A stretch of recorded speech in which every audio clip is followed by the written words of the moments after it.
Hello दोस्तों, स्वागत है आपका हमारे यूट्यूब चैनल ज्ञान एंड जीके पर। दोस्तों, आज हम बात करेंगे जो रीट का एग्ज़ाम होने वाला है। इस रीट में एसएसटी सब्जेक्ट से संबंधित टॉप एमसीक्यू क्वेश्चन। दोस्तों, आज के जो ये एमसीक्यू क्वेश्चन है, ये आरबीएससी की जो किताबें हैं, आरबीएससी की जो किताबें है कक्षा 6 से लेकर 8 तक, इन किताबों से होने वाले हैं। तो आप इस वीडियो को शुरू से लेकर एंड तक ज़रूर देखिएगा। ये वीडियो आपके लिए बहुत ही ज़्यादा हेल्पफुल साबित होने वाला है। देखिए, आज का पहला सवाल, ऊंचाई के साथ साथ तापमान में क्या परिवर्तन आता है। दोस्तों, अगर हम बात करें पृथ्वी की 0 डिग्री अक्षांश यानी भूमध्य रेखा से अगर हम उत्तर में या दक्षिण में ध्रुवों की तरफ जाएंगे या ऊंचाई की तरफ जाएंगे, तो यह जो तापमान में कमी आएगी, तापमान में कमी आती है। अगला क्वेश्चन देखिए, 2 नंबर क्वेश्चन, पृथ्वी सूर्य से किस रूप में ऊर्जा प्राप्त करती है। पृथ्वी सूर्य से किस रूप में ऊर्जा प्राप्त करती है, तो ये लघु तरंग के रूप में ऊर्जा प्राप्त करती है। यानी पृथ्वी है जो सूर्य से लघु तरंग के रूप में ऊर्जा प्राप्त करती है। रात्रि में पृथ्वी से प्रकाश का किस रूप में परिवर्तन होता है, परावर्तन होता है। यानी रात्रि के समय पृथ्वी से प्रकाश का किस रूप में परावर्तन होता है, तो ये दीर्घ तरंगीय विकिरण के रूप में परिवर्तन होता है। दीर्घ तरंगीय विकिरण के रूप में है जो ये परावर्तन होता है। अगला क्वेश्चन देखिए, तापमान के मापने की इकाई क्या है। यानी तापमान को मापने की जो इकाई है वो है फ़ारेनहाइट या सेंटीग्रेड। फ़ारेनहाइट या सेंटीग्रेड ये तापमान को मापने की इकाई है। अगला क्वेश्चन देखिए, 5 नंबर क्वेश्चन, तापमान मापने का यंत्र क्या कहलाता है। यानी जो तापमान मापने का जो यंत्र होता है ये क्या कहलाता है, तो ये कहलाता है तापमापी अथवा थर्मामीटर। तापमान मापने का यंत्र या तो तापमापी कहलाएगा या कहलाएगा थर्मामीटर। धरातल से शोभ मंडल में जाने पर तापमान में क्या परिवर्तन होता है। यानी दोस्तों, अगर धरातल से अब 100 मंडल यानी 100 मंडल की जो ऊंचाई होती है वो 8 से लेकर 18 किलोमीटर के बीच में होती है। तो 100 मंडल में जाने पर तापमान में क्या परिवर्तन होता है, तो प्रति 165 मीटर की ऊंचाई पर जाने पर 1 डिग्री सेंटीग्रेड तापमान में कमी आएगी।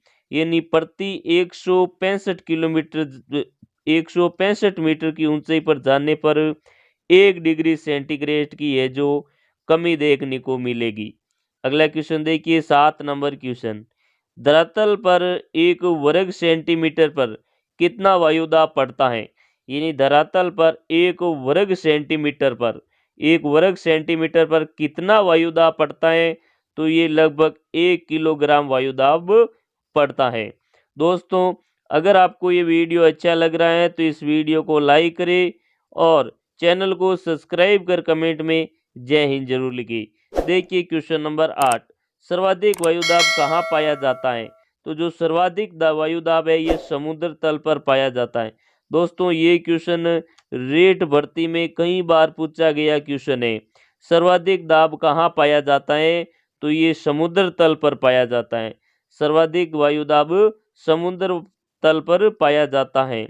वायुमंडल में ऊपर जाने पर वायुदाब होता है, तो ऊपर जाने पर है जो वायुदाब में है जो कमी आती है, यानी वायुमंडल में ऊपर जाने पर वायुदाब कम होता है। वायुदाब को मापने की इकाई क्या कहलाती है। यानी जो वायुदाब को मापने की जो इकाई है ये मिलीबार कहलाती है। वायुदाब को मापने की इकाई क्या कहलाती है, मिलीबार कहलाती है। वायुदाब मापने का यंत्र क्या कहलाता है।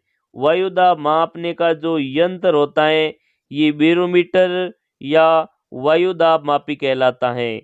वायुदाब मापने का यंत्र बैरोमीटर या वायुदाब मापी यंत्र कहलाता है। अगला क्वेश्चन देखिए, 12 नंबर क्वेश्चन, वायु की दिशा बताने वाला यंत्र क्या कहलाता है।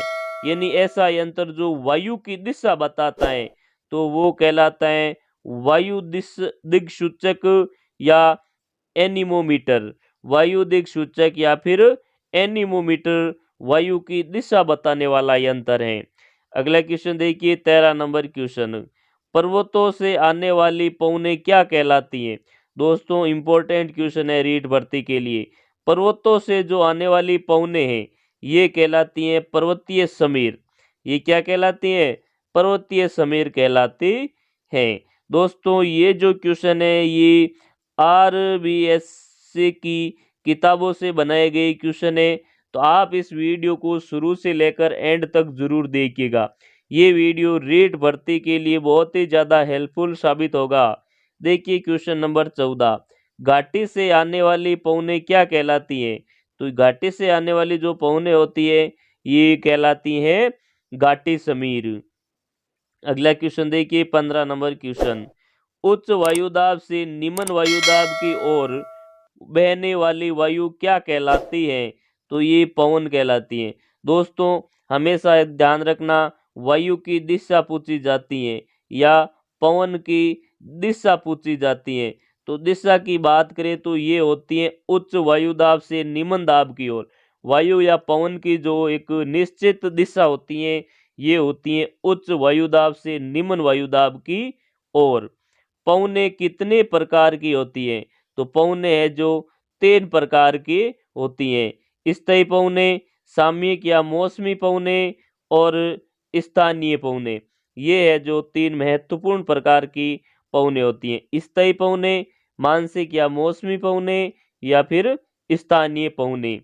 वर्ष भर लगभग एक ही दिशा में बहने वाली पवनें क्या कहलाती हैं? यानी जो वर्ष भर एक ही दिशा में जो पवनें बहती हैं ये पवनें क्या कहलाती हैं? तो ये पवनें कहलाती हैं स्थायी पवनें। वर्ष भर लगभग एक ही दिशा में बहने वाली पवनें स्थायी पवनें कहलाती हैं। स्थायी पवनें कितने प्रकार की होती हैं? यानी स्थायी पवनें कितने प्रकार की होती हैं? तो ये 3 प्रकार की होती हैं स्थायी पवनें। व्यापारिक पवन, पछुआ पवन और ध्रुवीय पवन। व्यापारिक पवन, पछुआ पवन और ध्रुवीय पवन, ये 3 प्रकार की स्थायी पवनें होती हैं। वे पवनें जो ऋतु अथवा मौसम के अनुसार अपनी दिशा परिवर्तित करती रहती हैं क्या कहलाती हैं? यानी वे पवनें जो ऋतु या मौसम के अनुसार, दोस्तों क्वेश्चन में ही उत्तर है, ऋतु या मौसम के अनुसार अपनी दिशा में परिवर्तन करती हैं तो ये मौसमी या सामयिक पवन कहलाती हैं। किसी छोटे क्षेत्र में वर्ष या दिन के विशेष समय में चलने वाली पवनें क्या कहलाती हैं? यानी किसी विशेष छोटे क्षेत्र में वर्ष या दिन के विशेष समय में जो चलने वाली पवनें होती हैं ये स्थानीय पवनें कहलाती हैं। दोस्तों अगर आपको ये वीडियो अच्छा लग रहा है तो इस वीडियो को लाइक करें और चैनल को सब्सक्राइब कर कमेंट में जय हिंद जरूर लिखें। देखिए क्वेश्चन नंबर 21, रॉकी पर्वत के क्षेत्र में चलने वाली स्थानीय पवन किस नाम से जानी जाती हैं? तो ये चिनूक कहलाती हैं। चिनूक पवन रॉकी पर्वत के पर्वतीय क्षेत्रों में चलती हैं और इसे हिम बक्षिणी पवन भी कहते हैं। अगला क्वेश्चन देखिए 22 नंबर क्वेश्चन, यूरोप में चलने वाली स्थानीय पवन किस नाम से जानी जाती हैं? दोस्तों पवनों से एक क्वेश्चन रीट भर्ती में जरूर पूछा जाता है। यूरोप में जो चलने वाली हैं स्थायी पवन ये फॉन और मिस्ट्रेल कहलाती हैं। फॉन और मिस्ट्रेल जो स्थानीय पवन है ये यूरोप में चलने वाले स्थानीय पवन है। वायुमंडल में उपस्थित भाप रूपी जल क्या कहलाता है?